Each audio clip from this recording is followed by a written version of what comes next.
Hitman 2, originally released in November 2018, but joined Stadia in September 2020. There is a third game due in January 2021.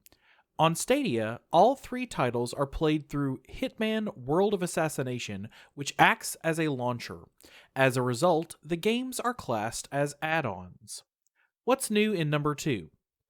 It wouldn't be entirely unfair to say Hitman 2 was shaped by the same cookie cutter as Hitman. The game design is nearly identical. As such, you can play the second Hitman without needing to complete the previous. That said, equipment you unlock in the first game is carried over into game number 2 and presumably 3. Providing you own the Hitman and have progressed a reasonable amount, you may find Hitman 2 easier owing to the plethora of tools at your disposal from the get-go. As the two games are so similar, I recommend you check out my Hitman review.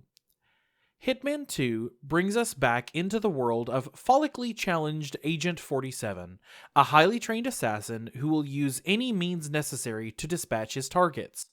Men and women of all ages, no one escapes this tenacious taker of lives. Killing can be as straightforward as firing a weapon, as unethical as enabling an old man's nicotine addiction, or as convoluted as feeding the target to a carnivorous hippopotamus. The more eccentric and far-fetched methods of elimination are mostly inefficient. As someone who's completed the first game, I already had an effective plan that could usually get the job done. I like throwing heavy objects. The core difference between the Hitman franchise and similar titles are the sheer quantity of ways to tackle a task. For me, going in with guns blazing is a surefire way of turning Agent 47's head into an ineffective colander.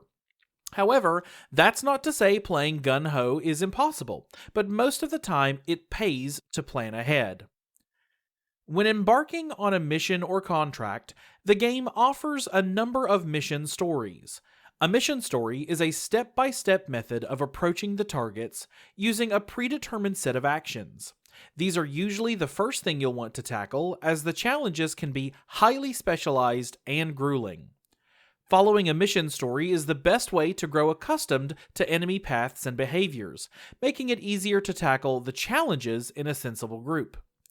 Challenges in Hitman 2 are where the developers have gone to town, almost trolling the player. During a mission in Mumbai, I was disguised as a famous local barber.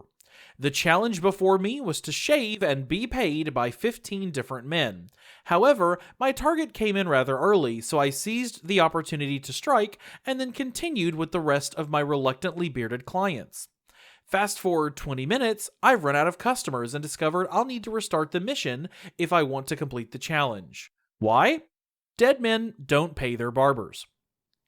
Some challenges are identical between missions, such as finishing the mission without getting spotted, changing disguise, or being spotted on camera.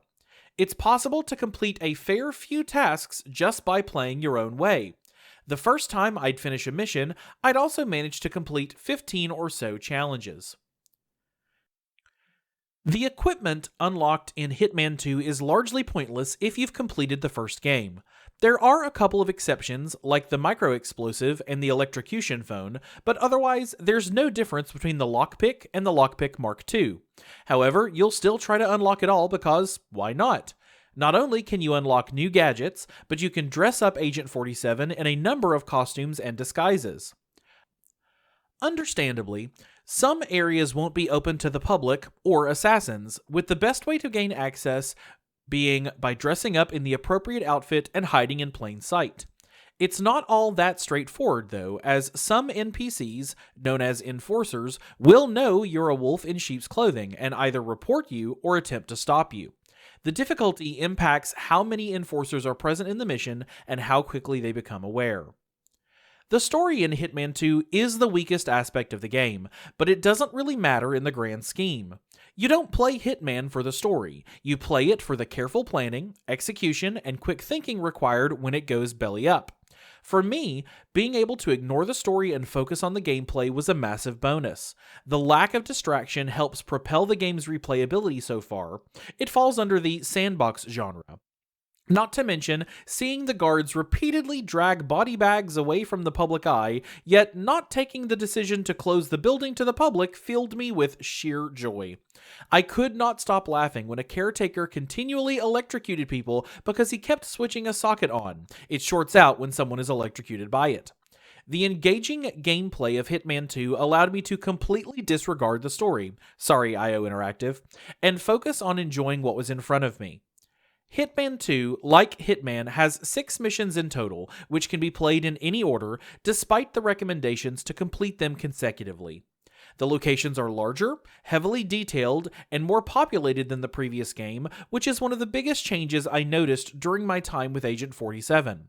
In particular, the Ark Society level completely befuddled me and took longer than any other to complete. The bottom line is, Hitman 2 is almost a carbon copy of the original, with a few slight changes. The franchise continues in the near-flawless execution of a strategy action game, which is to give you a freedom to play, unlike most titles in the genre. It wouldn't be unexpected to spend hours upon hours replaying levels, with each iteration being significantly or slightly different to the previous. IO Interactive has shaped Hitman so consistently, first appearance can be deceiving. This game will keep you entertained for longer than you'd expect. I'm Avery, and this is Hitman 2 Return of the Agent 47, a Hitman 2 review by Adam Eccleston. Adam gave Hitman 2 a mostly enjoyable final verdict, citing its incredibly replayable and able to create your own target pros, and no innovation from the first game and Mark II equipment is pointless cons. We were provided a review code for the purpose of this review. Check out all our game reviews at stadiasource.com, your #1 source for Stadia news and reviews.